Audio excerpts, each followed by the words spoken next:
All right. Holy cow, what a start to the show today. If you guys happen to be here live, thank you for putting up with our false start. If you don't, if you're watching on a recording, it doesn't really matter, does it? Just know that that Windows updates are not the most fun thing to deal with right at the beginning of a stream. But thank you guys for being here. Thank you guys for everything that you're doing in chat right now. It's really, really nice to see so many of you after a few days off. Welcome to BFF. I think we're on episode 3. If you guys are new here, what BFF is, I always like to kind of give you guys the primer before we get started. Let me, side note, if things are weird today, feel free to let me know in chat and we'll do some quick adjustments or whatever. But BFF, what is Boomer Shooter Friends Forever?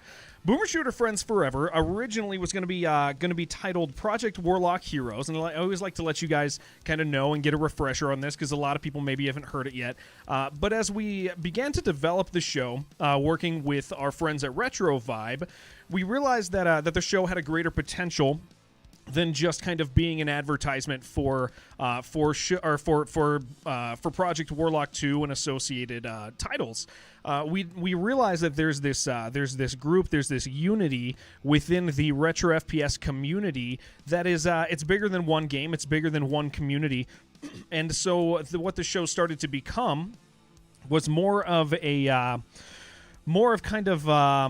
an opportunity to sit down with people who are interesting or prominent within the retro FPS community, and bringing my friend along, Kuba, who is the developer of Project Warlock 2, it gives us the opportunity to look at a game that's currently being developed, listen to people who are involved in the industry, and just kind of explore different facets of people's knowledge and experience within the industry, whether they are people who are involved with YouTube, whether it's people who are involved in development studios, producers, or the hands-on developers, just different groups of people. And we've just found this to be a really, really neat time to discuss the games we love, to dive into certain topics that are very, very cool that you don't really get an opportunity to.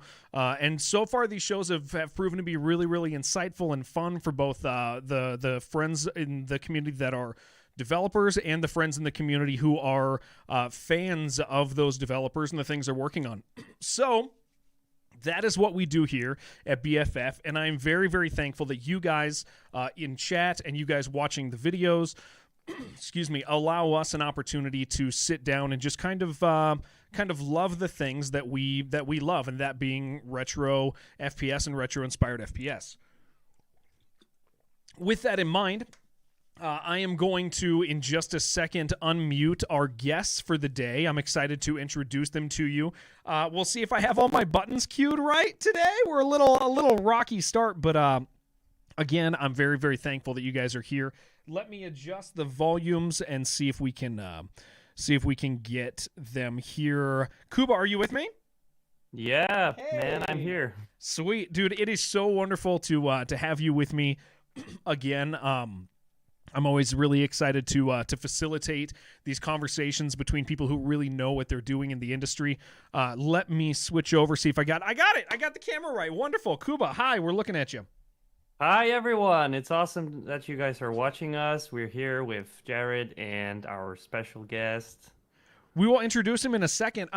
Kuba, I wanted to... So for people who don't know who Kuba is, who happen to be joining us for the first time, Kuba is the creator of Project Warlock and Project Warlock 2, which are published by our friends at Retrovibe, who have launched this show, BFF.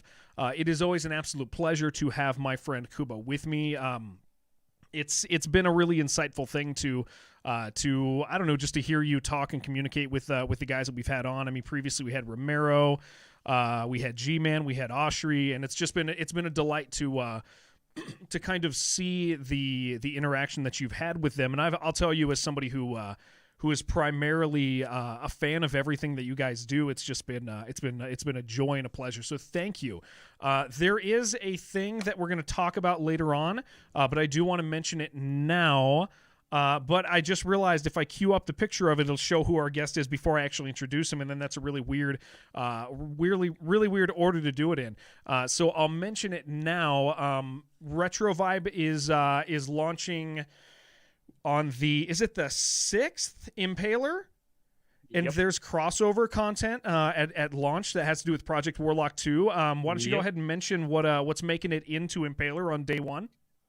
Yeah, guys. So Impaler is launching really soon, and it's going to include a monster from Project Warlock and a skin for weapon. So I think it's the Harvester. So it's going to be pretty cool, and I can't wait to actually for the game to release. So make sure to wishlist Impaler right now. Right now. Oh, they should. With my like usual live viewing community, I got to play it recently. Dude, Impaler's so good. Like you guys should look forward to it. From this recording right now, I want to say we're like 7 days out from it. It should be launching in a week. As a side note, we are going to have with Kuba and I next week. I haven't had the pleasure of meeting him yet, but the developer of Impaler will join us, and we will sit down and talk about Impaler, Project Warlock, the connection between everybody, and the inspirations and all that stuff. So I'm really looking forward to doing that. And I'm looking forward to using your weapon in Impaler. Impaler is a lot of fun, and Project Warlock is as well. I'm going to introduce our friend who is joining us today, the esteemed YouTuber Under the Mayo. You're looking really nice today. Hello, hi. Hello. Esteemed. That might be a bit exaggerated. No, I just wishlisted Impaler, so Dude. I took your advice. It looks good. It's super good. It's really funny because I didn't think I was going to enjoy it tons. Because it's the single room arena style, but there's so much going on with it. I think they're gonna do fantastic, and it's only $3. All right, that's pretty good. Yeah, I'm it's all really about crazy. those cheap fun experiences. Hell yeah, dude. Mayo, thank you so much for joining us today. If people don't know who Under the Mayo is, Mayo has been on YouTube for a very long time, being consistent with his content and all of that stuff, but has kind of recently in the last few years blown up in connection with Doom Eternal and your love for that game, and not just that game, but like the things that make that game great, and then identifying that and other things in other titles. And so we're really excited to have you today. So thank you for joining us. The topics that we get to discuss today are definitely stuff that you're going to have a lot to share, and not just a lot to share, but like really informed, awesome opinions. And so it is my pleasure to introduce to the people live and on the recording our friend Under the Mayo. So yeah, thank you so much for joining us. Oh, Yeah, it's great. It's really cool to be here, and it's cool to be able to talk to Kuba one-on-one outside of just Twitter DMs. Pretty nice after the months. I was telling Jared.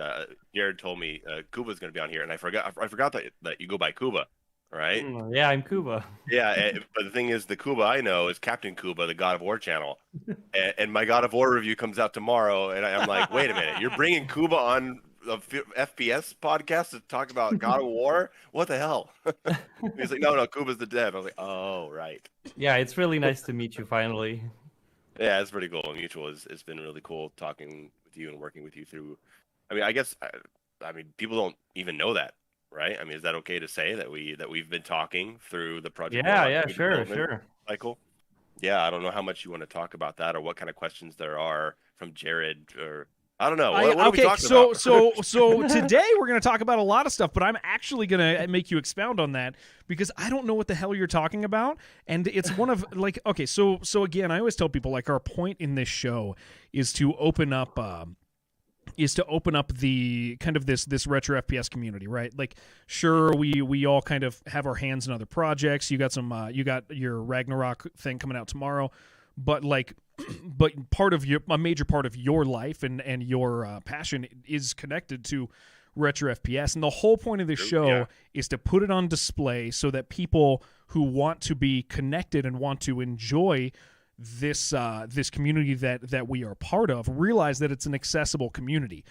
We have something really, really special within the retro FPS community. I mean, my immediate background with it for since this is actually the first you and I have really talked, is I didn't really, I grew up playing Doom and all those things like every other guy in his 30s, but I didn't realize that there was this deep connected community around modern retro FPS, and it was just the craziest thing because I looked at it, I said hi to a few people, and then just people, like, everybody dragged me in and included me. And it's one of those special things where I'm like, oh my gosh, this is such a unique thing. It's not, I always say, it's not the World of Warcraft community, it's not the League of Legends community, it's not the Overwatch community. Like, we get really excited about all these games and these things that we love, and so somebody says they love them and we drag them in, and so that is the point of this show. And doing that, you guys say you've been working together on, and I want to know what that means, because that's the sort of stuff that even viewers they hear and they go, oh, what is it like? How are these guys connected? So please, expound on that, and then we'll visit some topics and whatever. But this is a really free formed thing, just to kind of display what we love. So how are you guys working together? What's going on? Well, basically, I think it would be a good way to actually start a huge topic, which is player feedback, right? And in feedback in general, right?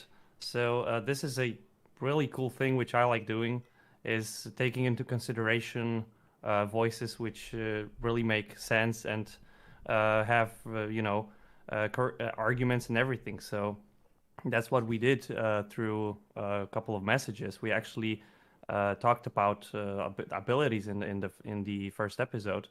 And we've come to an agreement on how it would be the best to actually improve it, or to make it work correctly. And that had a bit of an impact on the abilities which are right now in the game. So this is one of the aspects, and I really like, as I said, taking feedback into consideration and doing it iteratively.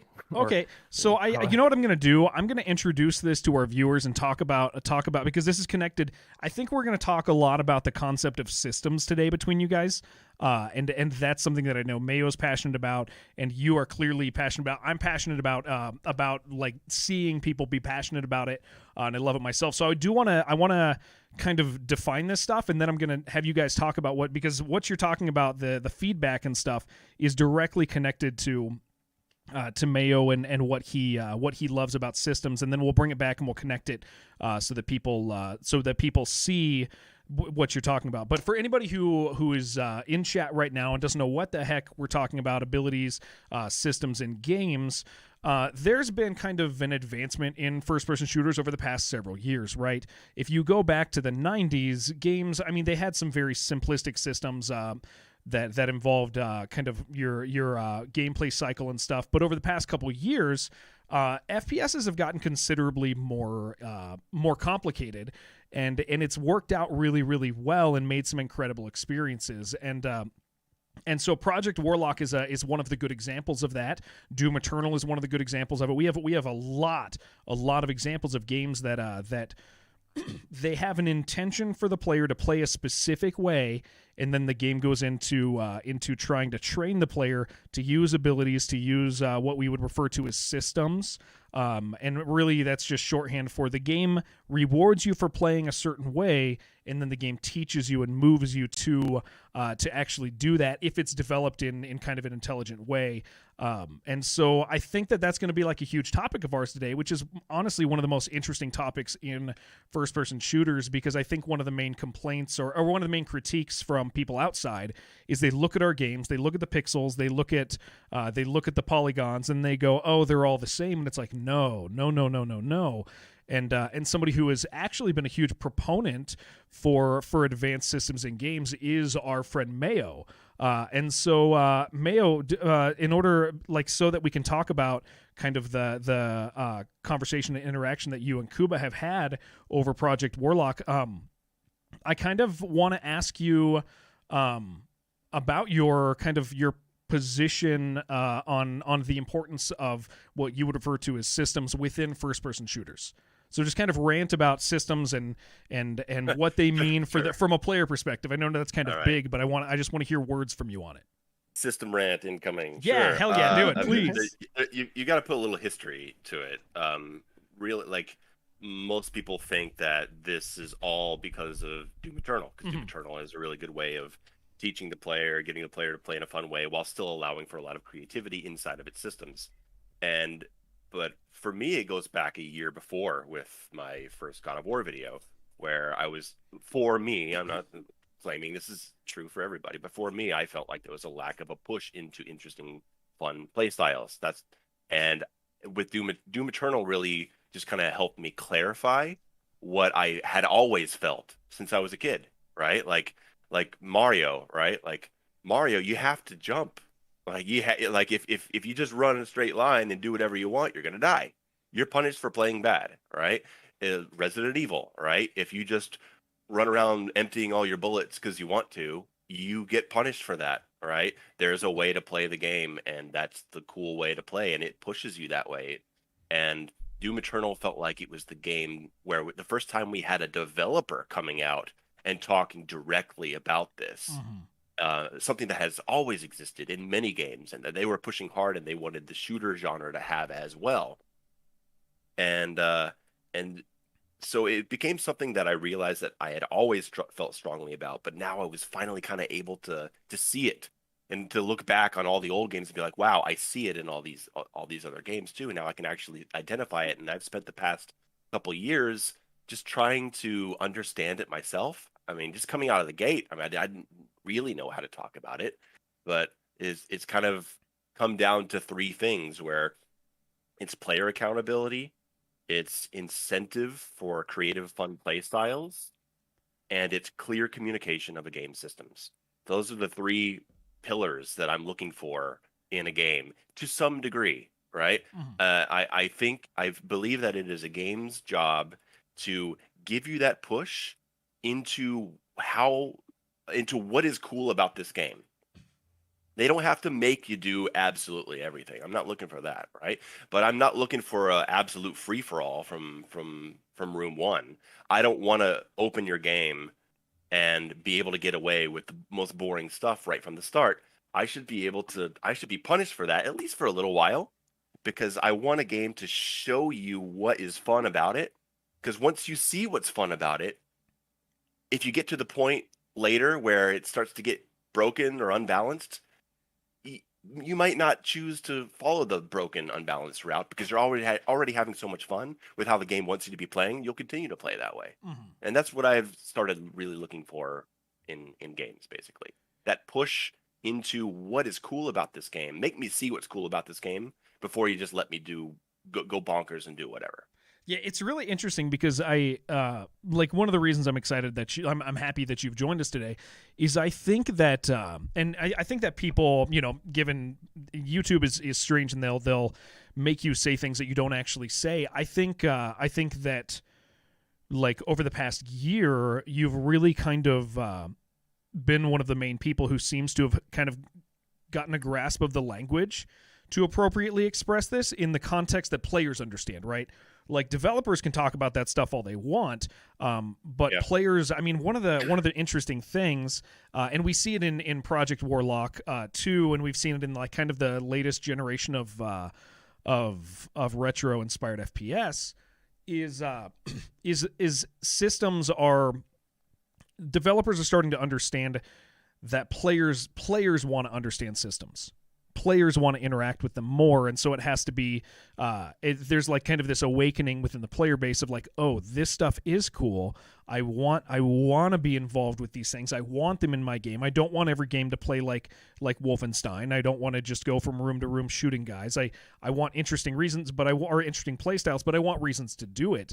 And I mean, out of everybody who is on this topic these days, I kind of feel like you have just kind of the language to make it accessible to most people, and in turn, that sounds like it's made you kind of an effective proponent for it, because it sounds like you and Kuba have been discussing that, and I would assume that's probably from from something within a video of yours. Kuba, I mean, do you want to elaborate please, on that? Please, Kuba. I think it was a specific video of mine that sparked you in a different direction. I think you told me that. Well, basically, it was all about the cooldown, or if I recall correctly, right? It was the way that the cooldown worked within the system of the abilities of the spells for the first episode, right? Hmm. So, I mean, it's a, oh my God, I hate explaining that. It's the way it works right now is really kind of complicated to explain, but it was a very we have so to say reached a very interesting point where it really makes sense, and it's very interesting because you have this base cooldown which is like 60 seconds, and once you use it and you discard it, you get the full cooldown right now. And that's a punishment to the player for not using it correctly, because we actually want to make the player switch weapons, right? And we have made it so that basically switching the weapons does not give you the full cooldown. And this allows the player to actually play more aggressively.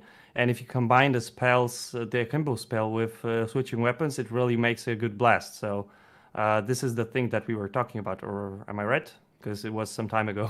So for real quick, for our players who aren't as familiar with Project Warlock's kind of gameplay cycle and the way it plays, Project Warlock isn't just you get a gun and you shoot guys sort of game. Like, it actually has complicated systems involved with weapon switching, with abilities, and with stuff like that. To give context for people before we go into it, do you kind of want to just give like the layman's like spiel of like if somebody were to say to you, hey Kuba, all these retro shooters are the same. Project Warlock kind of looks like a place like Wolfenstein. I run around and I shoot stuff, get guns. Well, these systems are not that complicated. I mean, I think of them as pretty basic systems which require a little bit of technique to get into, but most of the systems are. I mean, most of the gameplay loop consists of a combo system. That's the first thing, and it consists of the arsenal, which is pretty small, but each weapon has its own, so to say, way of working. And we also have the abilities, which are supposed to be combined with the weapons. So, for example, the first spell you get is the akimbo spell. It allows you to duplicate the current weapon you have in your hand.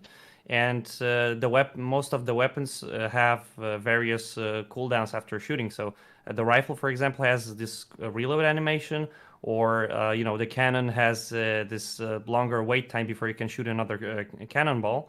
And we have combined that together with the akimbo ability to make it interesting, because once you use the akimbo, you have double the firepower, but it has limited time.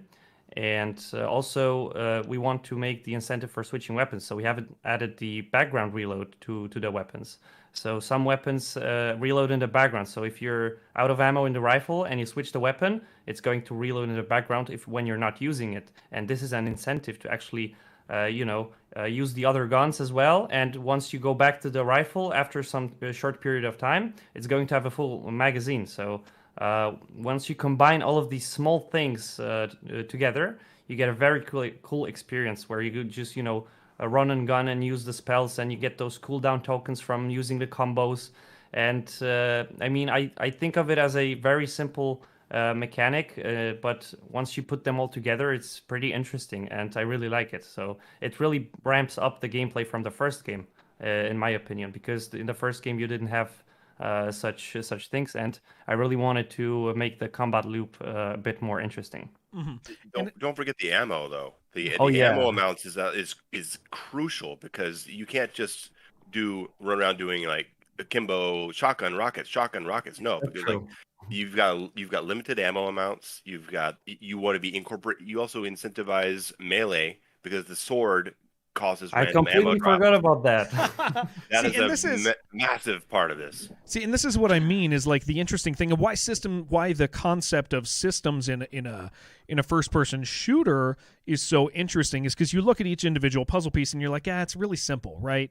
Like, I switch weapons and my weapon reloads, and then I switch weapons and my weapon reloads, and I can go ahead and stay on the same one and it'll do a reload animation, but like there's this singular system in place that encourages me and rewards me for switching weapons, and you're like, okay, cool, that's simple, but then there's like 7 or 8 simple things that all interact with each other. Yes. And so that's where we start getting into the territory of, oh, this game doesn't play like the cliche thing. And a lot of games have done that to some degree, but we're kind of hitting a point where it's almost becoming an art, right? Because for example, you start changing something and that changes the entire way kind of the overall system interacts with it. And so with that in mind, now that you've described Project Warlock, to give people context of the changes that are coming, so Mayo makes this video, and Mayo, you commented specifically on what? What? So you make this video that caused Kuba to kind of begin to integrate this thing. Maybe it's a better question for Kuba, because you said like you had these systems in place, right? I know what you're talking about. We got confused with something here. Kuba, you had told me that my video on the fun zone of Doom Eternal from 2020 was something that you had watched, and that things I had said in that kind of sparked something in you while you were in development of Project Warlock 2, and that was what kind of made you think like, oh, like Project Warlock 1 doesn't really follow what's being said in this video. What if I go a different direction and do something that follows this video's direction? And that was kind of a jumping off point from you, and that was what kind of started our conversation, I believe, when you sent me the game. I think, yeah, I think it's correct. Yeah, so it was that it wasn't that the game came out and I made a video with feedback. Okay. It was that an earlier video I had made was kind of pulled into the general process of how the game was being made, and you can see it reflected in the systems and the philosophy that the game has. Yeah, I mean, this is which is an honor. It's just like one of the biggest honors ever to see a game like Project Warlock 2 or a game like Shadow Warrior 3 that ends up changing things based on like some feedback I said. Like, it's like the greatest honor of my life to see anything I say be reflected in games that are this high quality. I think this is a good time to actually say what I think, because I always liked you because of your arguments and of the way that you describe stuff within games, and that you can really, make constructive criticism and, talk about stuff that other people do not. And this is what I really liked. And it really kind of opened my eyes to some extent. And this is the main reason why I like watching you. So you are really different in this way from the other people. And this is really great about you. I appreciate that. It's just cool to be on here talking to game devs. Like, I never imagined this stuff happening. I want to go back to a point, Jared, that you were making about Wolfenstein, right? Because we're talking about smart systems and everything like that, and it's not about. I would like to say that it's not about the complexity of the systems, and it's not about the speed of the game either, because Wolfenstein has these systems too. You don't just run around if you just run around with the knife on the hardest difficulty the first time you play the game, you're dead, right? Like, there are different weapons, right? If you play on higher difficulties and you're running low on ammo, if you just use the minigun and everything, you're going to run out of ammo. You might want to change and use the pistol on those light guards just so you can save a few more bullets. The systems are there. The ammo doesn't come from combat, but the ammo comes from exploration. So the exploration is incentivized through resource management. It's not this doesn't apply to just fast-paced multi-gun weapon swapping shooters. This applies to all kinds of shooters and all kinds of games outside of the genre. It's just that this is a conversation that we're having inside the shooter genre lately, and I like being one of the people that's out there pushing for it. And I think you've done. Wolfenstein's not a dumb game, No. Not at all. And I know you're not. And I know you're not saying it's a dumb game, but people have this idea that boomer shooters and retro shooters are just running around with a shotgun. Yeah. And with as much ammo as you want and blowing things up because they played Doom 2 mods for 20 years and that's what they're used to, right? But no, you go back, play Duke Nukem. Put Duke Nukem in the hands of someone who's never played it before, put it on a high difficulty, and watch them run out of ammo if they just use one gun, right? These systems have been there forever. If they don't explore, they're not going to find any rockets. And exploration is part of the fun of the game, and they incentivize it. They push you into it through consequences. You run out of ammo if you don't explore. See, and I think this is a really interesting topic, and I'm like the way. Here's one of the things I appreciate specifically about well, in particular Mayo, but also with the guys who are developing these games now, and they're doing these purposeful systems, and there is a way the developer intends for you to play their game. Sure, you can play it a different way. You might not have as much fun, but the trick is like, how can they get you into that? Like I one of the things I'll always remember when I think about the topic of systems is I've watched somebody play Doom Eternal like Counter-Strike, and it was a very interesting viewing experience, because they're like popping around corners and doing a thing, and you're like, okay. The game is and the game was still, the point is the game was still trying the entire time to encourage them to engage with the way that the game wanted them to play, right? Like, it's sending enemies towards them. It's providing means for them to gain ammunition and gain health through certain melee enemies that would take a little bit of damage and wait for them to glory kill and stuff like that. And so you have this like aggressive push from the developers to be like, please play this way. Please play this way. It's fun to play this way. Please play this way.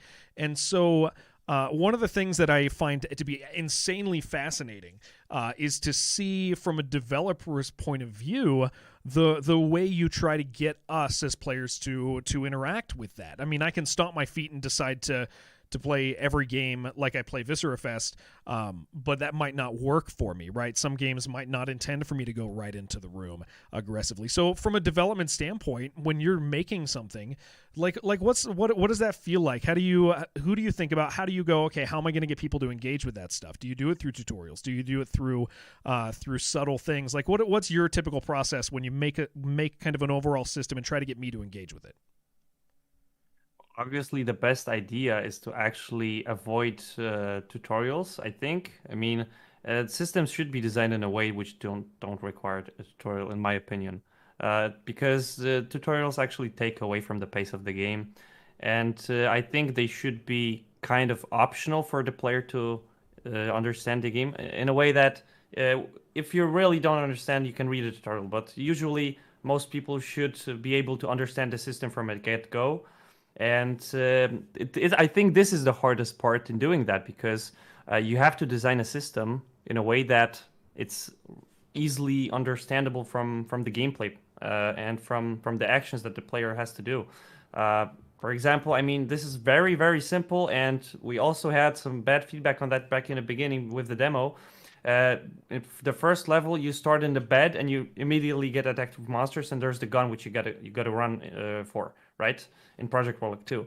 I really like that. I think it's a cool concept because it adds a little bit of that, aggressive pace to the game, and it will forces you to do something, not just stand around. And I really like adding that. So I think it's one way to actually tell the player, hey, the monsters are here. They're pretty aggressive. You gotta shoot them if you want to survive. So this is one of the things.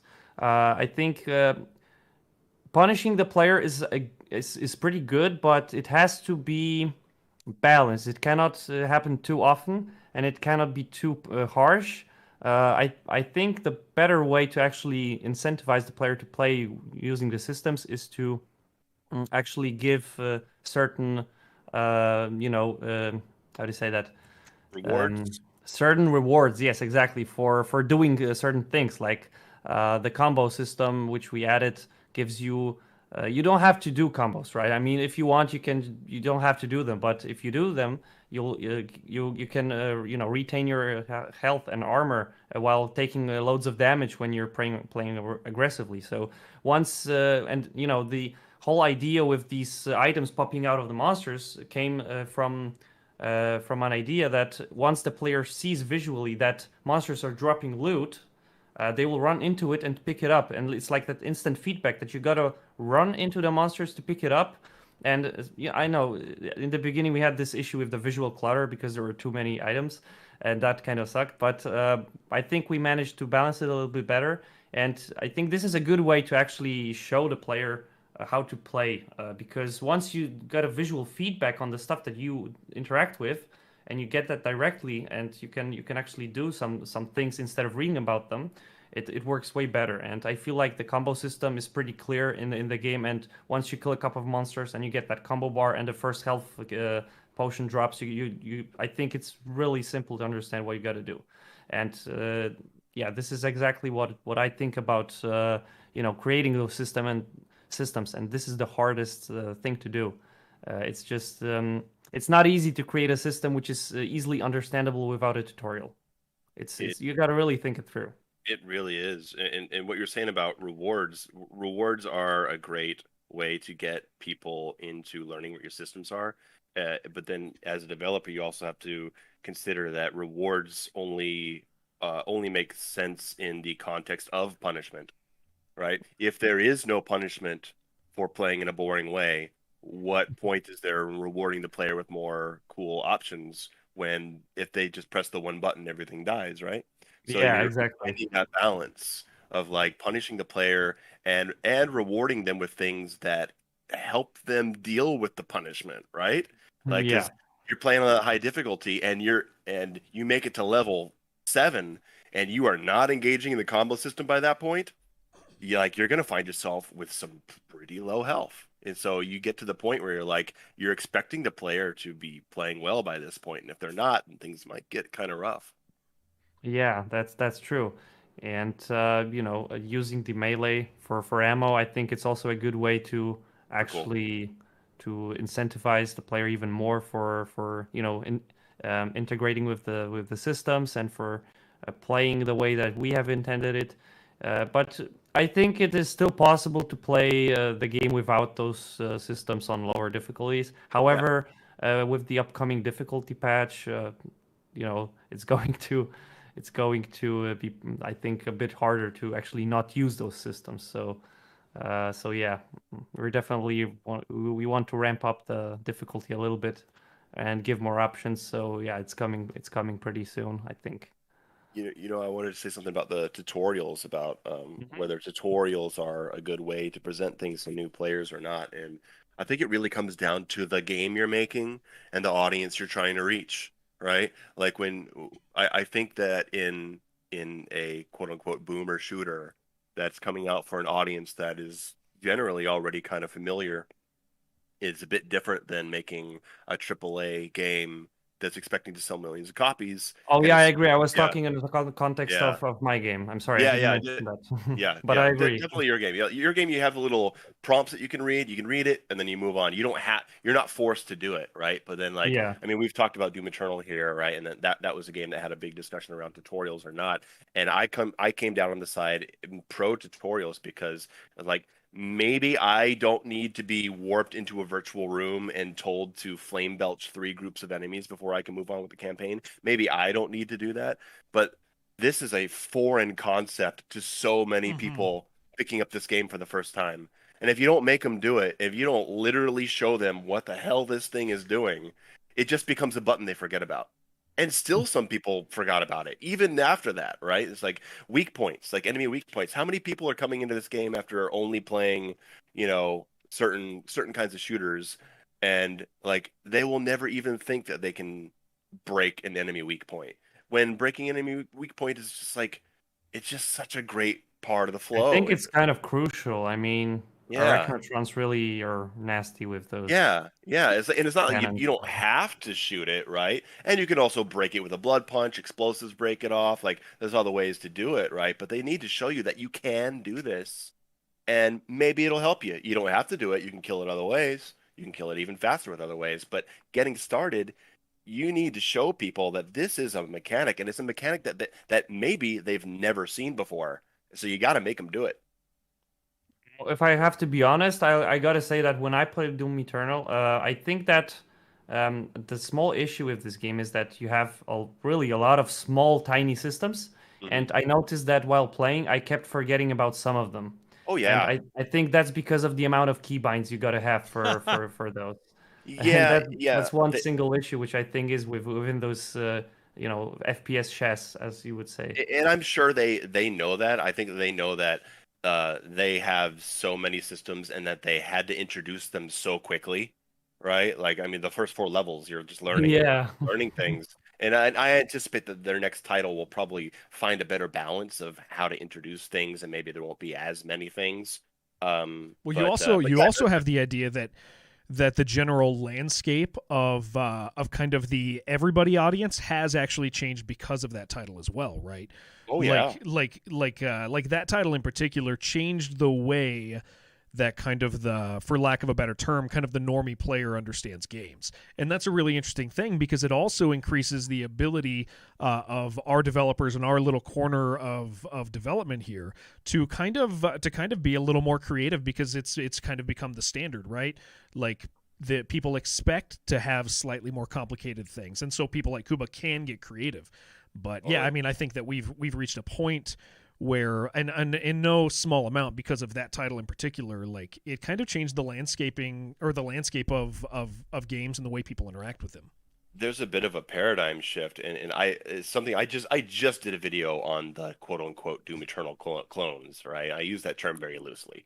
But I've been waiting, like, ever since that game came out. I'm like, this game's gonna change shit. All right, there other developers are gonna see this and be like, ooh, I kind of want to do something like this. And it took a couple of years, right? It took a couple of years for it to get integrated. And 2022 is when we started seeing shooters Mm-hmm. like that are implementing these kinds of design philosophies in their own ways. They're not making Doom Eternal for themselves. They're making their games, but they're using the philosophy. Mm. And the philosophy is what's important.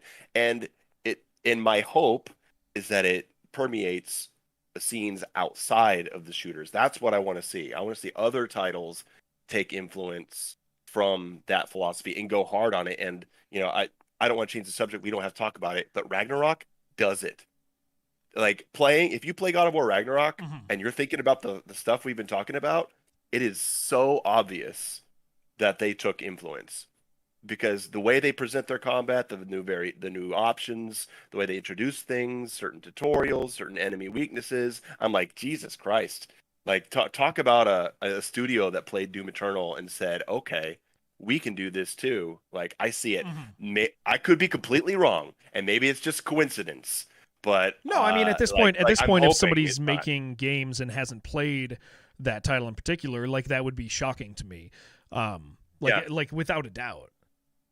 Yeah, so I want to see it. I want to see other genres, other action genres, push on these systems the way Doom Eternal did, and I think we're starting to see it. And seeing it in Ragnarok, whatever controversial opinions I might have of it, um, is to me a very inspiring sign in the industry overall.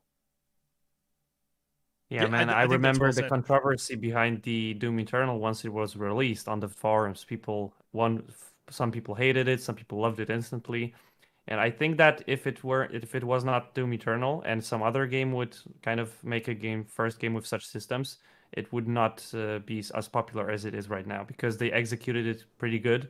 Yeah, And even though there was controversy, if a small indie game released with that before Eternal, it would be, I think it wouldn't be as mainstream as it is right now.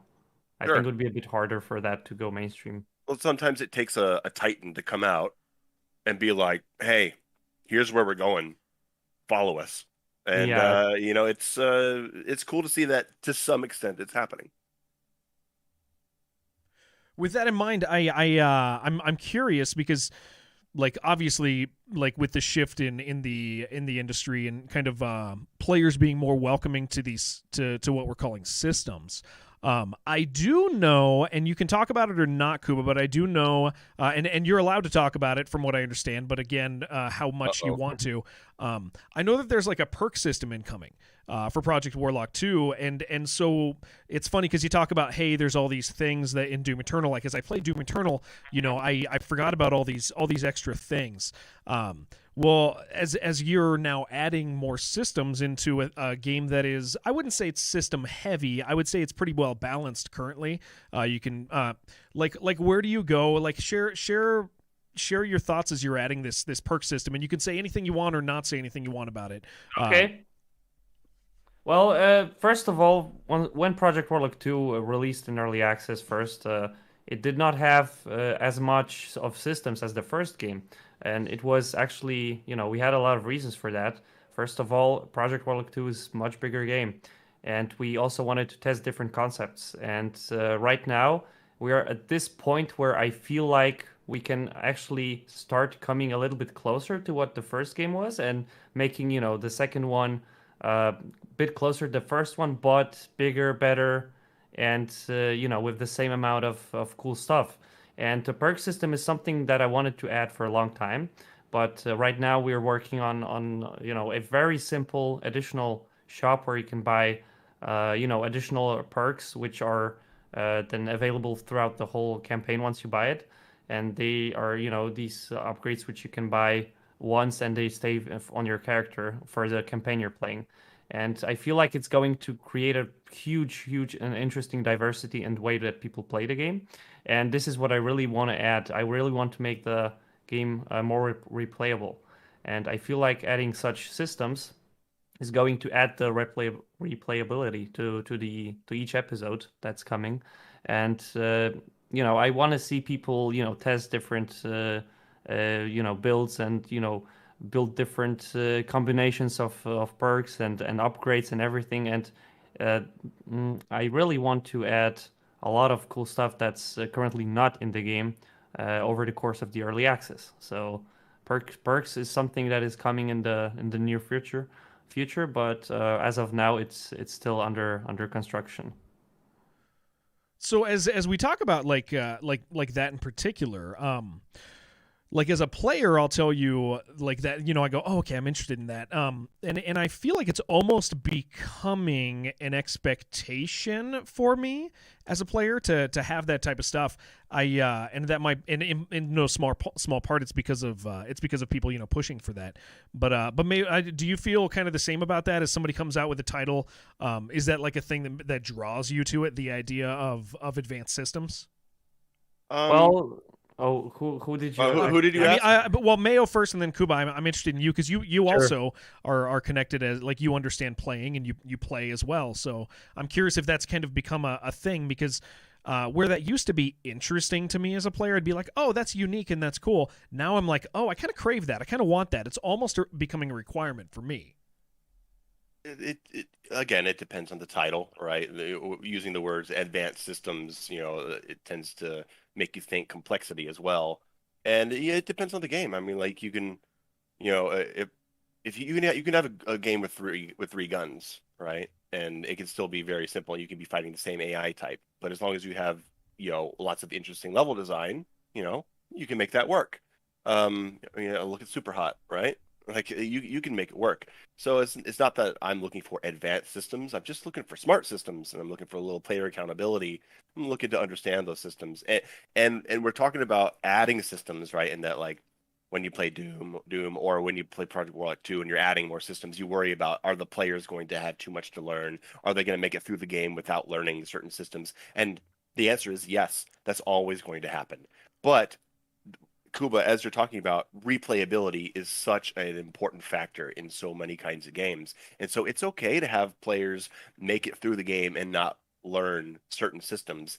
If the game gets its hooks in the player and makes them love it and they want to replay it, being able to replay and find new systems that you weren't necessarily paying attention to the first time is part of the magic of replaying a game. So it's okay if people don't learn everything the first time, as long as they learn enough to enjoy the experience and want to play it more. Yeah, I agree 100%. Okay, well, that's the end of the podcast. Thank you, everyone. No, it's such an interesting conversation, like because it is something that I think I said this before, but I think we're almost still discovering the language for it, at least in not inside developments like groups. Devs have they've always said this lingo for this stuff, but this is a recent public communication that we're having, and we're figuring it out. It's hard too, because I think that there's a lot of misunderstanding around it. Like there's an insane amount. Like it's funny because you brave you bravely walk around on YouTube saying things that are going to be horribly misunderstood, right? Like no. What are you talking about? Oh man, it's a hilarious. It has a degree of hilarity to it because it's like I think in 2-3 years, I think the things that people may not understand and may even actively misunderstand about this concept of desiring smart systems in particular, I think it's going to make a lot more sense in the next couple of years, right? Like as that those just kind of become more and more part of the landscape, because it is very funny. Like as we look at the memes that even surround you as somebody who is trying to be smart about stuff, like it's Mayo's mentioning Doom Eternal. It's like, well, of course he's mentioning Doom Eternal. It's a good example. It's shorthand, right? Like, and as we get more and more examples, we're going to get to reference more and more things. But I greatly appreciate the discourse around it.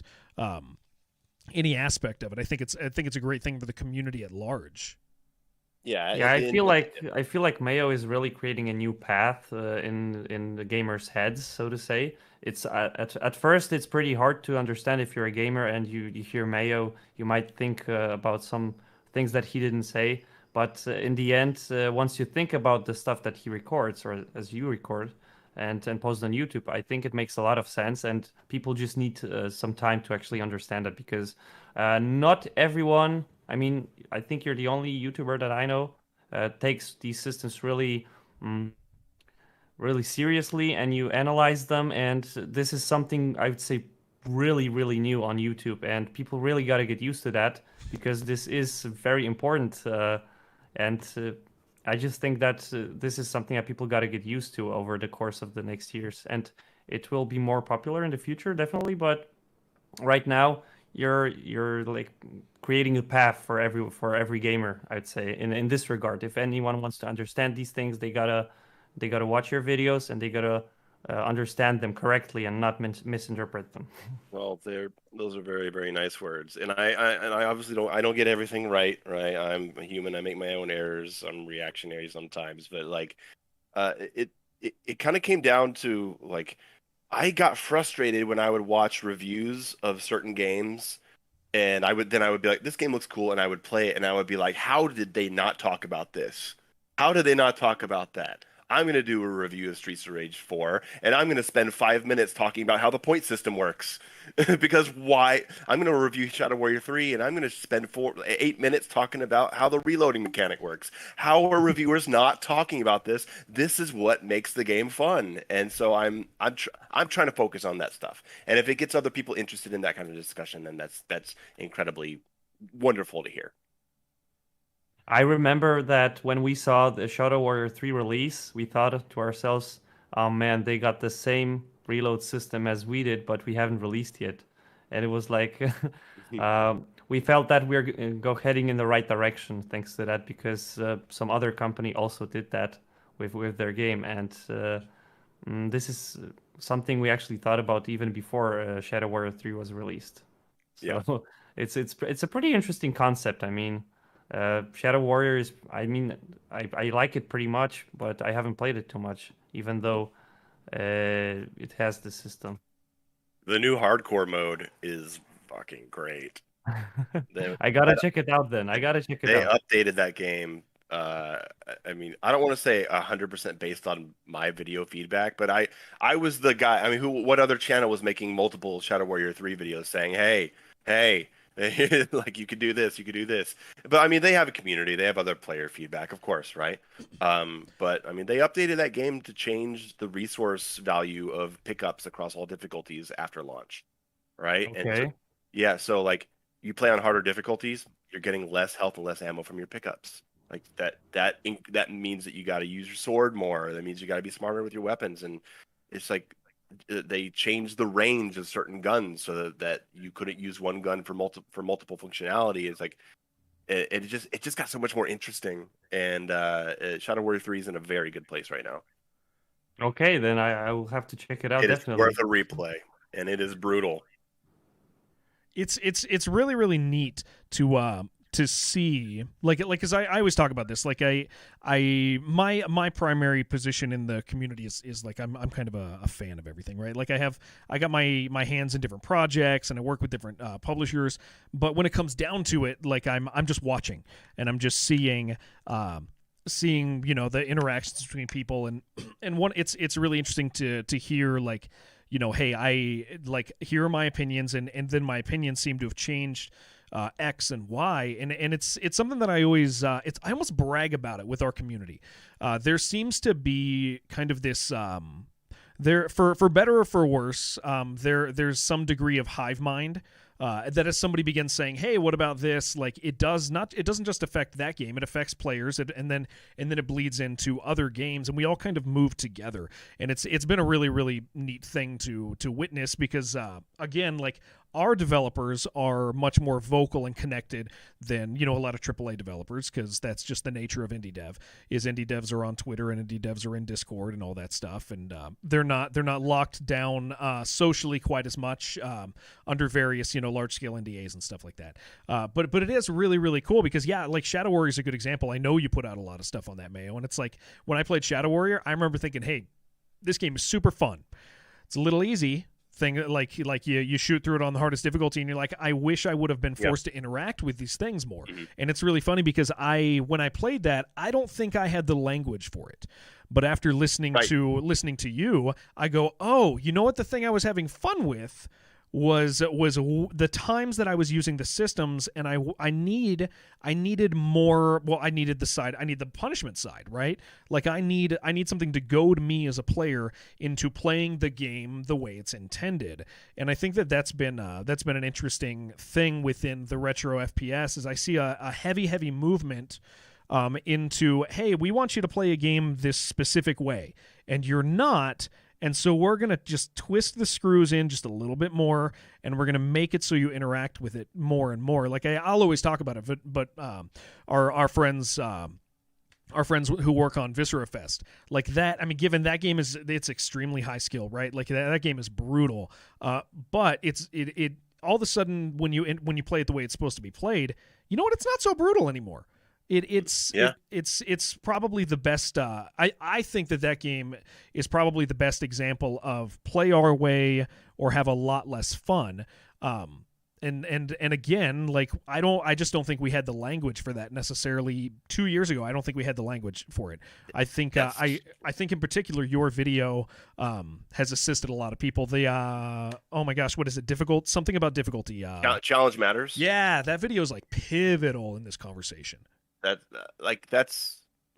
That's one thing. Even like before I started this whole system discourse, well, I didn't start it, I was pushing for it, but like the year before, when I did my controversial video on God of War, I was trying to put the words out there for people's feelings, because I know, like, there's whether they're good feelings or bad feelings, people have feelings about games, and they're like, I didn't like this, or I like this a lot, and you ask them why, they don't know what to say. Right? Mm-hmm. This applies to movies too. Like, why do you like that movie? I don't know. I like it. Well, is it the acting? Is it the editing? Is it the directing? The pacing? Like I like knowing why something I like something or I don't. And so I like making videos where people will watch them and they're like, and they watch the video on a game they love or hate, and they're like, yeah, that's how I felt, and I didn't even know how to say it, and now I do. That I'm really enjoying that aspect of what I've been doing the past couple of years, and As for Shadow Warrior 3, I want to make a comment on the difficulty thing. When I was streaming Shadow Warrior 3 a lot when it came out, and I had people in my chat and in the comments and everything like that. When I was praising the game, they were like, "The game's too easy; it needs to be harder." And I was like, "Yes, I agree that it needs a higher difficulty. I agree, but here's the thing: you're coming at this game as someone who has already been playing Doom Eternal for 2 years, right? If you come into this game and this is the first time you've seen this combat loop, the hard difficulty is gonna be enough, all right?" And so, like, I have people who are like, "I played the game and it was easy." I was like, "Yeah, but because you're a PB Rocket quick swapper on Doom Eternal playing custom master levels. Of course, hard on Shadow Warrior 3 is gonna be too easy for you."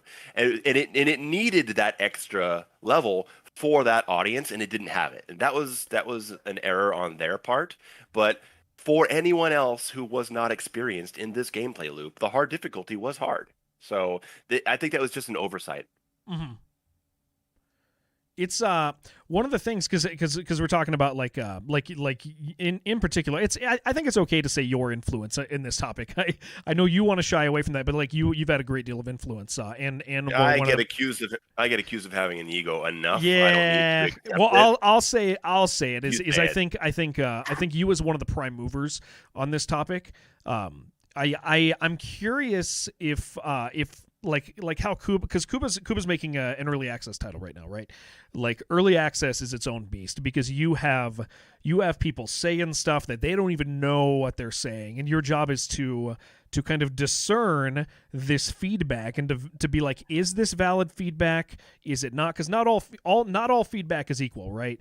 And like that's just the nature of early access. Is somebody purchases it, they don't like it, they don't know why they don't like it, maybe they can't express it.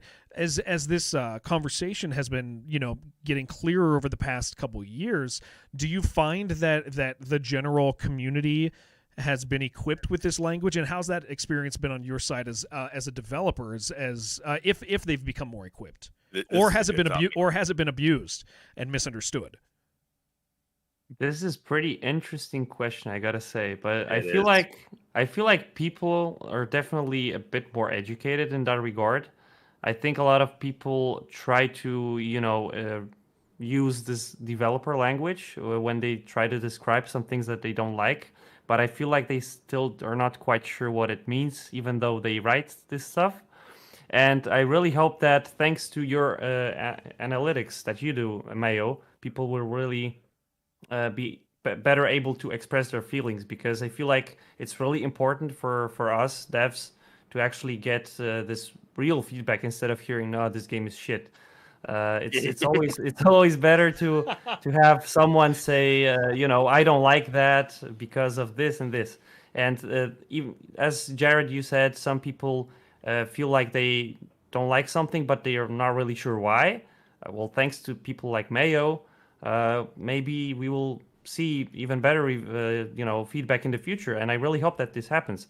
As of now, I feel like there's a bit of a shift to that, because I really love reading those longer reviews, which really are, elaborate about various aspects of the game, because then you can really understand what's the thought process behind, certain review decisions, like, I don't like this because, and then there's, a couple of sentences based on why such person doesn't like that.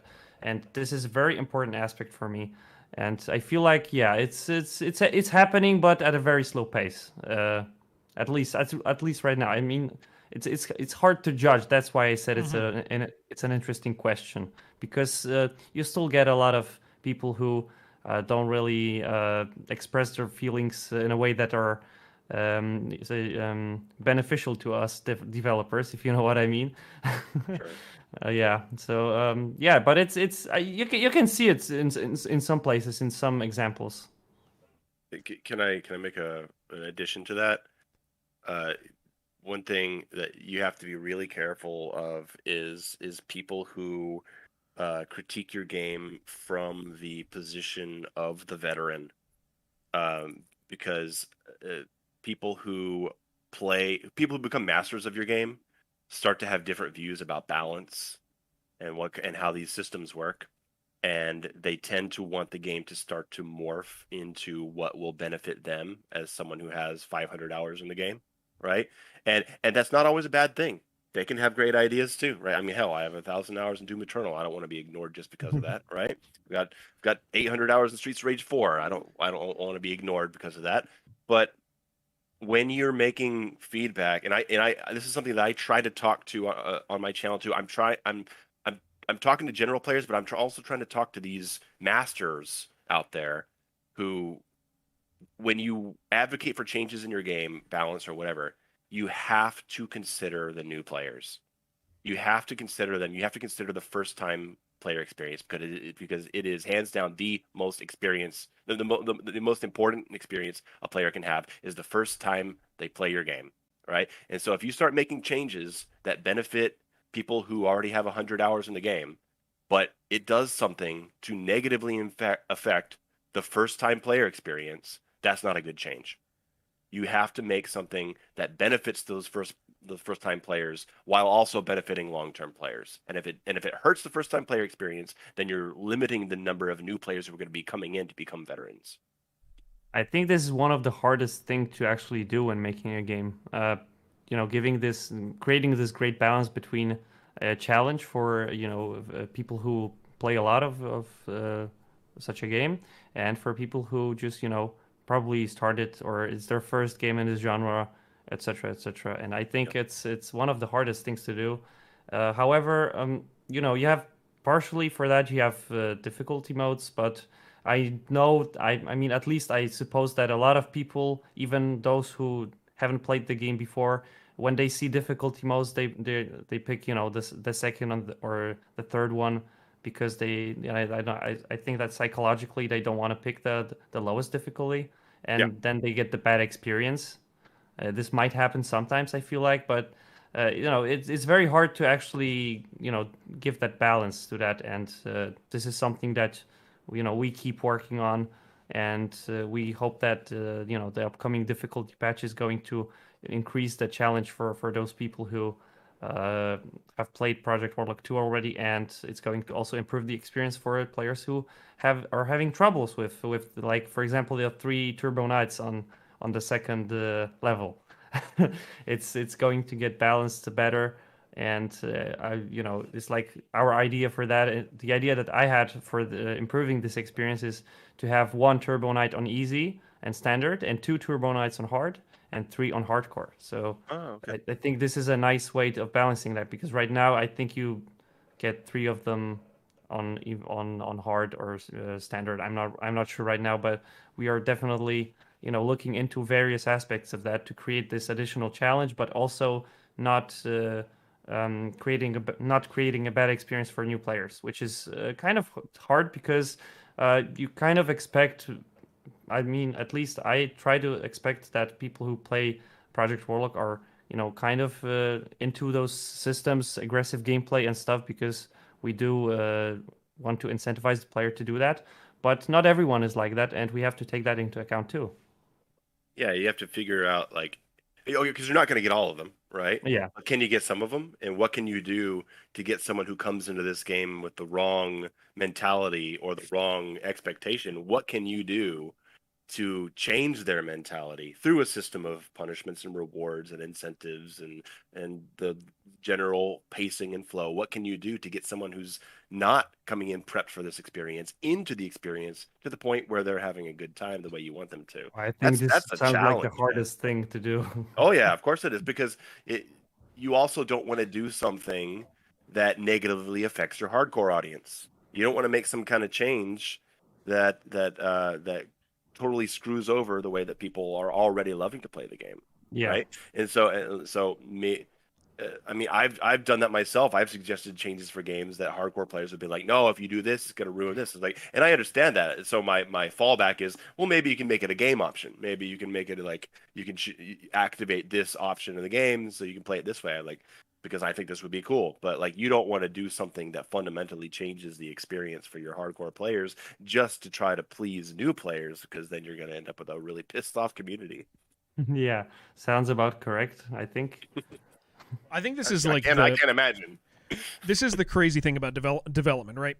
Is like, it is so insanely complicated, because there's so much like it sounds cheesy, but there's so much psychology that actually goes into making a good game. You can just make a game, like you can get in Unity and do the stuff, you can learn it, and that's really important for fresh developers. But when you get to the zone where you're like, I want to make a good game, like you have to start thinking about your target audience, and you have to start thinking about multiple skill levels, and you have to start thinking about how to differentiate yourself. And that's where systems come in, is how can I, what am I going to do that's fun and exciting? Because systems are all about fun. They're like they should always be about fun. Games should be fun. But man, it is just like sitting here listening to somebody who spends their time like looking at these things and evaluating them, because that's the place they found on the internet that they enjoy being passionate. And then somebody who develops this stuff, it's just like, man, that's complicated, unbelievably challenging. And I'm as a viewer, again, I'm just impressed that I'm impressed that good games come out. Honestly, I think that the first basic step that we have to do is to analyze the basics. I mean, what is fun and why? And this is exactly what Mayo does. He finds the reasons for fun in simple things, in the mechanics, in the systems. And once you get that, once you understand what makes a certain system fun and why, then you have good fundamentals for making a good game. I mean, and fun is different for different people and different kinds of games, right? Yeah. Like, not everyone finds the Resident Evil experience fun, right? Like, I've only got 15 bullets and I can only hold 6 things, and I've got this puzzle piece and I don't know where to go with it. I got to run around and explore this whole East Wing, and maybe that's not even there. Like, some people don't find that fun, but some people find that very fun. And then you got to ask the question, why? Like, why is it fun for them? And then you got to drive in that direction. You got to understand it. And you can't make it fun for the people who don't have fun with it. You just can't. Mm-hmm. Yeah, so I mean, when designing fun in a game, you have to, I think it's the correct moment to actually start picking your audience, to which you are creating the game, right? So the fun which you as a developer create has to be created for certain people, right? And once you have that, you can try expanding that onto other groups of people. But the fundamentals got to be there for a certain audience. Once you have that, I think it's a good place to start off, because, as you said, Mayo, fun is different for everyone, and if for some people is one thing is fun, for others not, and that's why you can't actually make something fun for everyone. And not for really literally everyone, yeah. Like, yeah. I mean, I'm always going to be sympathetic to the commenter on my Doom Eternal videos who says, I work 11 hours a day, I come home, and I just want to shoot some fucking monsters, man. Why don't I have any ammo? I'm like, okay, man, I get you, man. Yeah, I understand. yeah. But look, there's like 800 games out there if you want to do that, right? Like, we're trying to push into something else here. Don't get pissed off at our game for trying to be something more, right? So, and there's an easy difficulty, man. So just there's like 20 shotgun pickups in level 1 that people somehow didn't even notice. Yeah, I mean, the thing that you mentioned, I think it's pretty interesting that people sometimes once they see a game which has certain systems, for some reason they start expecting from it things that it's not even supposed to be.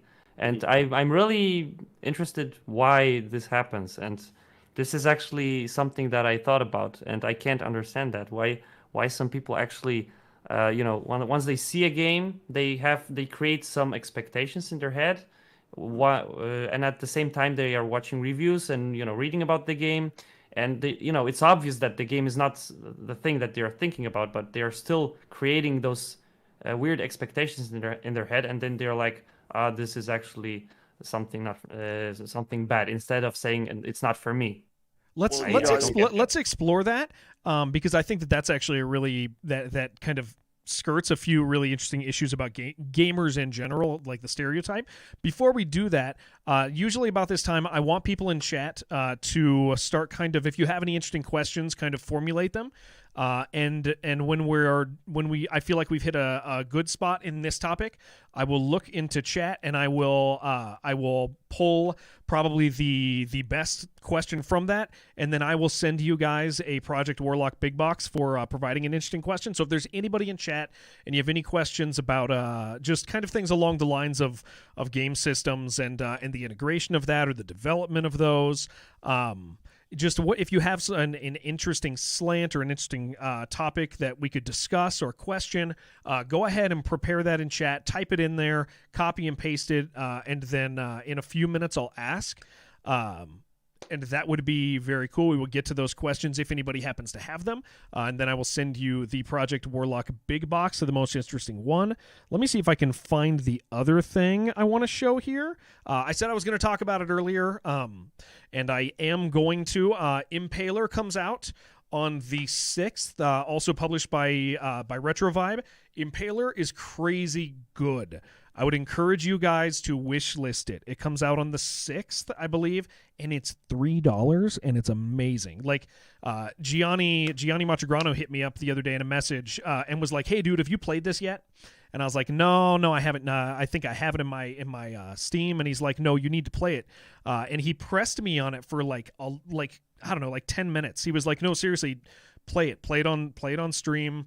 Just spend some time playing it. You're gonna love it." And it is so good, and it's going to have some crossover content with Project Warlock. So if you guys like Project Warlock, and I do, it'll be interesting to see on launch. These will be here. So you have the Demoness skin, and then you have the Harvester weapon skin. I would encourage you to check that out on the 6th. Again, wishlist it. It's $3. I can't think of, outside of Vampire Survivors, I can't think of another game that's that affordable and also ends up being absolutely incredible. So check that out. And then in a few minutes, if there is an interesting question in chat, again, I will go ahead and pick it myself, and then we'll answer it and talk about it for a few minutes. And then I will get your info for the Project Warlock Big Box, which you see on your screen right now. With that in mind, back to where we were just talking. So Kuba's saying, like, if you want to kind of refresh and make that topic concise, because I do want to kind of explore it. Yeah. Well, so I think that some people create their own expectations in their head about some games, and instead of thinking it's not for me, they start thinking this is bad. They're just like trying to objectively say that this game is bad, but it's not bad. It's just not within their so to say side of interest, and that's what I think is currently a little bit of a problem. Watching some different games, like for example the new Need for Speed that just is about to come out. I think it's a very different example as when we're talking about shooters, right? But I also like cars, and I really think that the new Need for Speed is going to be very interesting. But there's a huge controversy around it because people do come to it with various expectations, and they are straight off saying that it's going to be bad, even though maybe it's just not for them. Mm-hmm. And that's what I see. And you can see that in various other games, and I feel like it's happening a lot with very different titles, like throughout current releases of newer games. Yeah, it's always a tricky thing to say something is bad or say something is just not for you, and then you've got the whole topic of people who can't accept that when you say something isn't for you, they all they hear is that you're saying it's bad, right? Yeah, that's exactly what I wanted to say. That's a whole other box of pretzels or whatever saying. But yeah, like when I play something, I play a lot of stuff. I play a lot more than I used to. I'm a guy that played like 2 or 3 games a year, but I played them like religiously. That's how I've always been. And now I'm playing 20 or 30 games a year because of this channel. And I play a lot of stuff. And after 2 hours, I'm like, okay, I get it. I see why this is fun for some people. This isn't my thing. I'm done with it. But there's a lot of people who can't hear that. Mm-hmm. They hear that as, you don't like this game, that you think it's bad. It's like, no. I think it's good. I think it's doing good things. I approve. But I'm not in the mood for this. And so that's tricky too. It's really interesting. First of all, I love you. Holy crap. Because this is a topic like me and my guys talk about a lot, right? Like over the past several years, as I've become closer to developers, I think the language I use has changed substantially, right? Like, and I think that happens to it doesn't. Some people in the industry go the opposite way, and they get their clicks through saying mean things, and then other people are careful because they're like, well, I don't want to be misunderstood. And we've seen that again a lot. It is a huge thing, and it's interesting to see it rising to the surface. I think we've seen a lot of games recently. Like I know you made a video on it. I forget your general opinion. I was a huge fan of Scorn, but I also go, you know what? I totally understand why people don't like this. I get it. Yeah, totally. Like, yeah. Like, not for you at all. I get it. Okay, I understand. It's okay. They have this masterful environmental storytelling. There's literally a story there if you choose to see it. If you want to put the effort in, you know what? Maybe you don't want to put the effort, and that's okay. It's not for you. It wasn't made for you, and that's not an offensive thing. But it's interesting because you mentioned like some people can't hear that, right? Like the response. Yeah. What like the response you said is just like people can't. No, you saying it's bad, and it's like I'm not saying it's bad. Yeah, and if you have criticisms about it, I have very, very strong criticisms about games that I like. Mm-hmm. But like, if you criticize it, then it's like you hate the game. Why do you hate this game? It's like I don't. I have 80 hours in this game, man. Like, like I beat it on the hardcore difficulty. I'm playing the challenge levels, but I have some problems with it. But like, and it's always so black and white. It's just if you hate it or you love it. That's kind of a sick side, kind of a disappointing side of this whole career. You see it every day. I was gonna say like that's so it's so connected to specifically like your side of the industry, right? Like that is because some people make their career on that, and it kind of promotes that language to be used. But then if you want to be careful with it and want to like the general opinion of hey, it's not for you is honestly it's surprisingly mature, like and I hope we see a lot more of that. Because as Kuba mentions, like, hey, that's kind of a problem, right? And it's like, well, the solution is to, like, we always jokingly with memes are like, just let people have fun. But it's like what that meme actually means is, that person's actually having real fun. I didn't.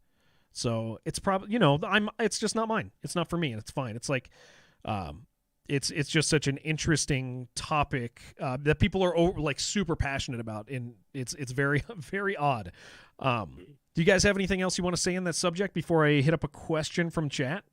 Well, I mean, like, I'm not completely innocent of this. I mean, I have very, very harsh videos on games that I think are trash, right? But I try to be careful about when I'm saying I think this is a bad game, because like I always try to be like, okay, is this game actually well made, but I'm just not digging it, all right? And usually that's the case.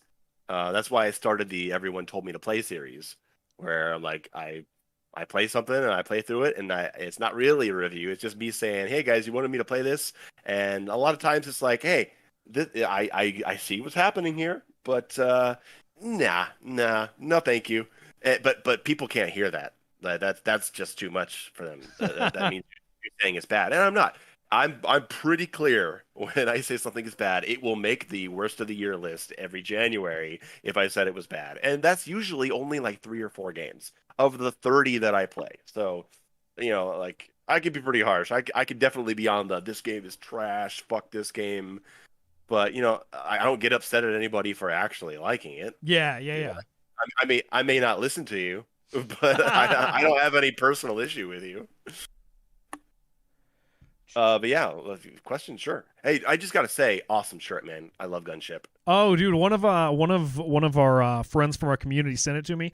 Dude, Gunship's freaking great. Absolutely fantastic, and you can listen to all their music on stream, and it's wonderful and nice. They won't sue you. I don't know a lot of their songs, but like if I'm ever at a party, I always try to sneak in Tech Noir. Oh yeah. They're They're great. To put it on, man. What a song. Well, thank you, Frank Horse, for the shirt. You're incredible. I want one of those. Let's see. There were a couple of really interesting ones. There's let's see. So there's one question. I don't think this is. I want to ask this. And I'm gonna help Rob. I'm gonna ask it a little different than Rob. But Rob is not my winner. I'm not gonna pick Rob to win it because Rob and I work together. And he already has a Project Warlock big box, but I want to ask him, or I want to ask his question, but I'm going to kind of reinterpret it, and then I'm going to ask I think the coolest question here is actually a really specific one from Greg, and so Greg, you're going to be the winner, and I'll ask that in just a moment. But Rob's kind of wondering. So there's certain types of games that have like they are just flat out general appeal, right? Like they're not complicated. They're just like they are made to make the money. You have games like he mentions Choo Choo Charles. Choo Choo Charles is I mean they have cool things in there. It's got some neat stuff, But if you look at the development, like the goal is like, hey, here's some nostalgia, but you're going to have fun with the nostalgia. And Rob's kind of curious, like those really surface level, we want to sell to everybody games, so they're like boiled down to ultimate simplicity. How do you guys feel about those? Both of you. Kuba, how do you feel about like those general appeal games that just, are going to make a buck, but their intent is like they're going to make a buck because they're going to be fun? Well, I mean, if there's a player base for it, then why not? That's the first thing. A second thing, I don't play these kind of games. First of all, because I don't have much time. And second of all, I don't think I find it quite as fun as some other people do. I just prefer more down to the ground games. I think, like, the classics or some more things that are straightforward, I'd say, because I feel like I've seen this game. I haven't played it, but I've seen this. I have watched some YouTube videos, but it's just not for me. I mean, I'm not this kind of person to play these kind of games. Like we are also touching the topic which we have touched previously, because I'm not only I'm a dev, I'm also a gamer. I mean, I also play games. So yeah, this is the type of game where I say it's not for me, but I don't hate it. I don't I can't say anything about it because I'm just not into it, and I don't feel like expressing anything because I can't say anything constructive since and that's how I feel. I think I'm kind of in the same boat because, like, I know they're out there, right? But, like, I guess they're just so out of my experience. I mean, even thinking as a kid, like, oh, the games made for kids. Like, well, I played Monopoly with my family, and you can't just you can't just take your piece and just run around the board wildly with no consequences. Like, even the most simple, like, for everyone games have smart systems in them. Like in the Challenge Matter video, I talked about Mario 64. Mario 64 is a game for everyone. How many little kids played Mario 64? And can they just run around and get all the stars? Nope. They're going to have to figure out how to get up there. They're going to have to learn their triple jump. They're going to have to aim their shot in the cannon. They're going to have to go down and get the start. Like even this, like the for everyone games are asking people to play well to get into their fun zone. And so it's hard for me to think outside of that, but I understand that there are people who just want to, click the buttons and get the shiny things and okay, fine. Respect. You guys can have your games and you can enjoy them. And I'm just going to hope that that kind of game doesn't end up somehow infecting the games that I like. And it's not. So there's no war. We have peace. We have peace. There you go. There's your answer, Rob. So what we'll do is I've had you guys for, after this, I'll have you for about an hour and a half. I said be respectful of your time. I know you're busy, guys. So what I want to do is Greg has a specific question. And I really, really like it because it's something that viewers can actually do something with. As Greg said, is there a game, and this is to both of you guys, if you don't have an answer, that's fine, but is there a game that you believe pushed or introduced new systems and mechanics that not a lot of people have heard of or given a chance and should? I like kind of closing this conversation with systems off going, hey, here's something that's really cool. Maybe you should try it now that you have like the language that we've talked about, and now that you have an idea of like the idea of playing a game the way it's intended to be played. Do you guys have anything you would recommend to viewers that like they'll approach and go, oh, I didn't realize this is one of these games that have these not just general systems, but systems that are new or unique that you just look at and go, this is cool, man. Yeah, well, I thought about this question and I kind of want to answer it on a different, so to say, plane, because I would like to talk about things that are not as popular as they were before. Some systems which are not existing right now, but they existed back then. First thing that comes to my mind are the classic RTS games, like the Command and Conquer. I'm a huge fan. I love Command and Conquer. Dude, and I love the remaster that came out. It was pretty rad. And I completed the whole GDI campaign in I think one sitting. And I feel like this is something that's missing right now. And, these RTS games were pushing some interesting, base building systems which are not basically now non-existent because we do not have a lot of RTS games to pick from the real-time strategy. Yes, real-time strategies. I really hope that this comes back, and I think we have a couple of candidates for that. But this is something that I think people I think 10 years ago or so, stopped liking or understanding, and that's one of the reasons why it's why it's not as popular as it was back then. At least I think so. And yeah, so that's one of these things. These base building mechanics, resource gathering. It's just not exist. It doesn't exist right now as it did before. I think there's that one that looks like it's going to be everything we want it to be, and I'm spacing on the name of it. It's from 3D Realms. Does anybody remember the name of it? It looks beautiful, and given we haven't seen a lot of it, but it looks like it's something that's Tempest Rising. Looks like it's going to be something sweet, and definitely, obviously, calling back to Red Alert and Command and Conquer and stuff like that. One more thing, I remember that there was this point where Almost Generals 2 came out, but it was butchered then, and then it just died off. Command & Conquer Generals saved my life, man. I was in a bad place in my life when that game came out, and I just locked myself in a room and played Generals for months, listening to George Carlin stand up on repeat, and it got me through, man. I have a special place in my heart for Generals. What a fun game. Oh, yeah, man. So that's all from my side. Actually, I know it did not answer the question. No, that directly, did though. But it actually directs people to an entire genre that while we don't have a lot of modern examples, like it really reemphasizes like that stuff exists in that genre, and we have a lot of masterful examples that some of them are still playable today, and hopefully we see a resurgence. I know we have a few more. I know that there's some retro inspired ones coming out that I've seen, and I cannot place the names because they're not really talking about them tons. But the stuff I hope that we see. I hope we see a resurgence in that genre because actually, since we're talking about it, I have to mention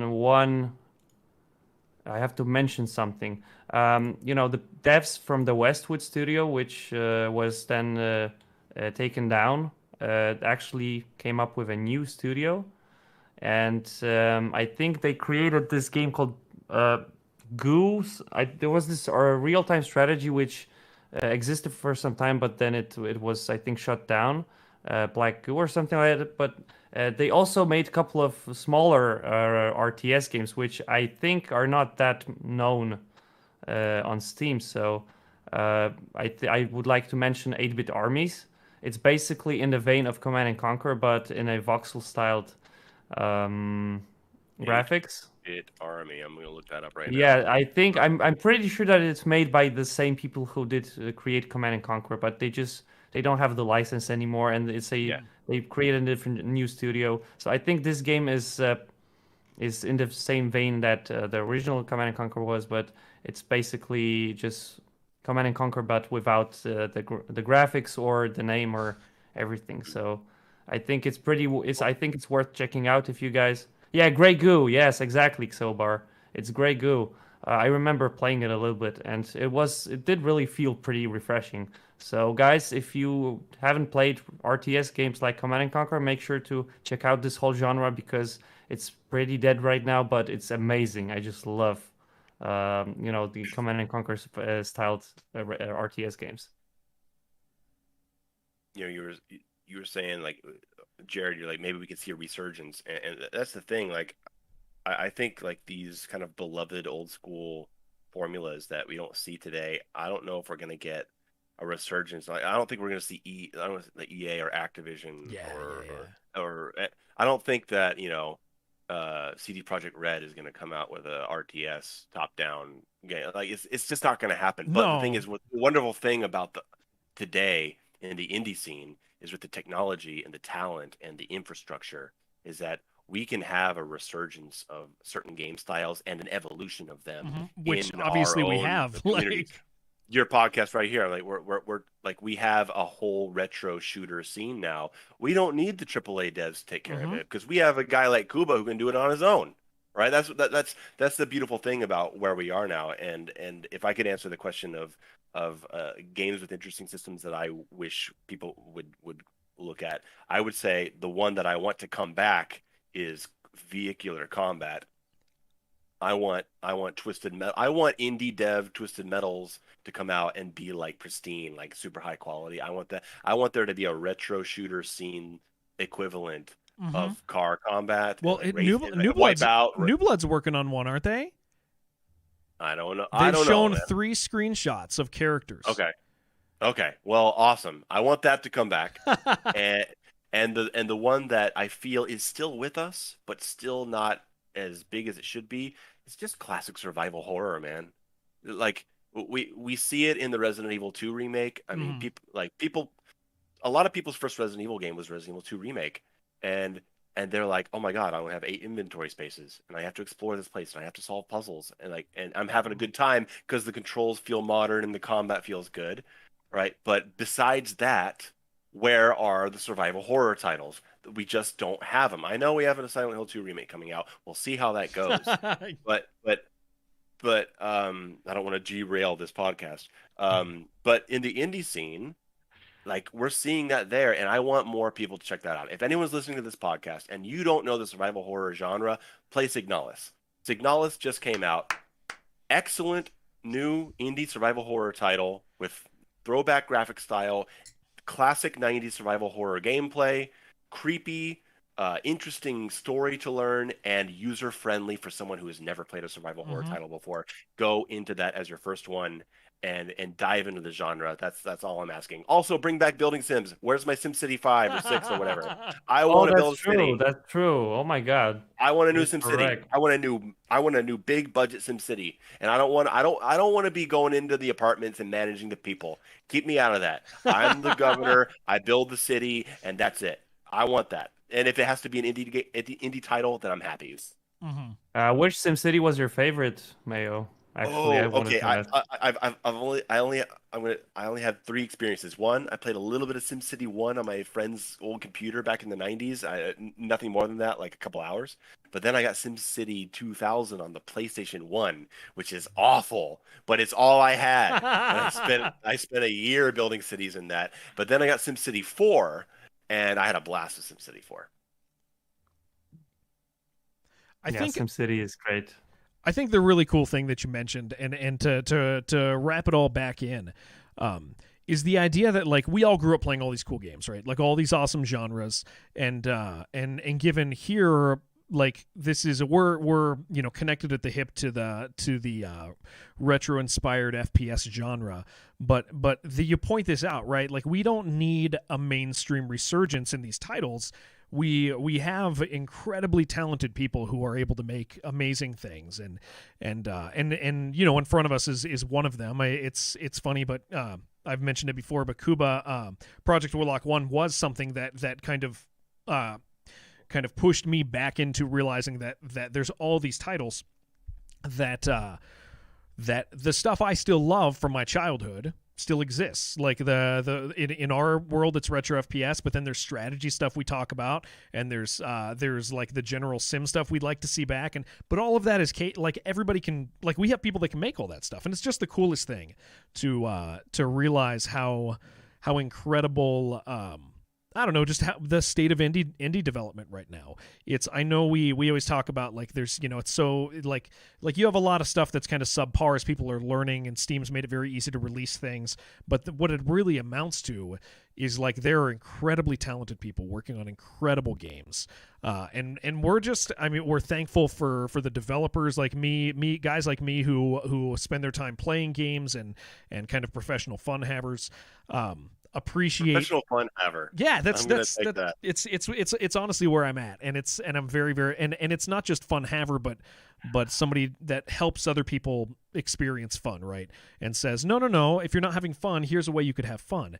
And I look at it and I'm like, these guys are making things that are fun, and then we have guys like Mayo who are just this highly influential force in the industry that and it all just kind of wraps in, and everybody feeds each other, and we all get like the whole industry gets better for everything that we have. So I think this is a good place to wrap it up and allow you guys to go. I've had you for about an hour. I just want to say that I love one comment on the stream. Yeah. Bring back Pong. It's just so... Bring back Pong. Pong Eternal. Yeah. Can you imagine? Can you make it a highly monetized, like loot rarity, epic, legendary? I want to find my epic purple Pong paddle, please. Well, if they put it, if it's free to play, they got to make their money somehow. Yeah, I guess so. That justifies it, right? Free to play, that justifies all monetization. There you go. Kuba, Christ. is there anything you want to say on our way out of here, sir? Yeah. First of all, I'd like to say thank you, Mayo, for joining us. I'm really happy that we had a chat. It's so good, Jared. Thank you also for doing this stream. And second of all, I would like you all, guys, to wishlist Impaler because it's releasing in 1 week. And I also want to say that we're going to have Aaron, the developer behind the Impaler, on as our guest on the next stream. So make sure to join us on our next stream and make sure to wishlist Impaler because it's pretty cool and it has 2 cool Project Warlock related things. One is a demonist, one monster, and a weapon skin. So, guys, it's going to be pretty cool. I mean, it's going to be very cool, I bet. And yeah, make sure to wishlist again. I said it again. Just wishlist Impaler. Do it. Do it. Impaler. That's the demonic brewery simulator, right? About the imp that makes ale. Mm-hmm. Yeah. The Impaler, yeah. Oh, sorry, Mayo, I want to ruin your podcast with that joke. I want to thank you, man. For an hour. No, you're great. I want to thank you, man. Thank you for taking time out of your schedule. Thank you for hanging out with us today. Like it's been an absolute pleasure sitting down with you, and I really enjoyed this. Thank you, man. Is there anything you want to say on our way out here? I just want to pitch tomorrow, 11 a.m. Eastern, live premiere on my YouTube channel, my hour-long video, How God of War Ragnarok Was Ruined. Join me for the live chat. It's going to be fun. It's going to be controversial. It's going to get heated. And I'm really proud of it. I've been working on it for 3 weeks, and I can't wait to put it out. I'm really happy about it. And I just want to say thank you guys so much for bringing me on here. This is really fun. Kuba, it was great to get to talk. Guys, make sure to subscribe to Mayo. I forgot to say that. Subscribe to Mayo. He produces really quality content. Trust me. There's no joke. Best stuff ever. Debatable, but thank you. All right, I'm going to see everybody off. I'm going to mute you guys for just a second, and then I'll be right with you. Guys, if you are watching right now, I would reiterate the stuff that the gentleman just said. Please subscribe to Mayo on YouTube. Watch his stuff. It's really, really good. Like I have really enjoyed what he does. I always try, I stay away. You will hear me not say the word content often, but I really enjoy the content that he works really hard to actually put out. And you will find some very insightful things. Can I do this? Yes. And then I would encourage you guys, please, again, if you're in chat right now, the wish list to Impaler is in chat, and then one of our mods just posted Mayo's YouTube channel and, of course, Project Warlock. Check out both of them. I had a great time today. I want to thank you guys, and I want to encourage all of you to just find ways to connect to this retro FPS community that means so much to me and that has changed my life and that I've absolutely loved and enjoyed. I would encourage you guys to join with us. Follow all of the social media accounts and hang out with everybody, because the beautiful thing about the retro-inspired first-person shooter community is that the second they see you're interested in it, they'll pull you in and they will just make you one of them. So thank you guys very, very much for a really, really cool stream. If you guys are around, I'll be back on the channel, on my channel, in probably 10 to 15 minutes. Otherwise, I will see you guys next time. Thank you very, very much for being incredible guests. Where is the thing that says we're stopping?